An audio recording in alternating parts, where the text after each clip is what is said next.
वसल्लम की ज़ाती मुबारक से जो भी चीज़ होती थी उन सब के अंदर जो है बरकत ही बरकत होती। बल्कि ये भी कहते हैं उलमा कि हुज़ूर सल्लल्लाहु अलैहि वसल्लम जिस चीज़ को छोड़ गए हैं या जो अमाल छोड़ गए हैं दुनिया में, उन अमाल में भी अल्लाह जल्ल शानहू ने बहुत बरकत रखी है।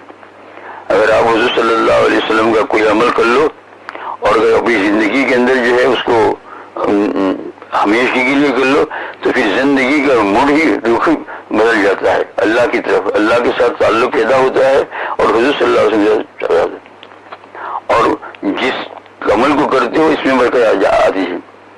बिस्मिल्लाहिर्रहमानिर्रहीम, बिस्मिल्लाह वल्हम्दुलिल्लाह हुज़ूर सल्लल्लाहु अलैहि वसल्लम पढ़कर खाना शुरू फरमाते थे। अब ये सुन्नत को अदा करे, बिस्मिल्लाह वल्हम्दुलिल्लाह, इंशाअल्लाह खाने में बरकत होगी।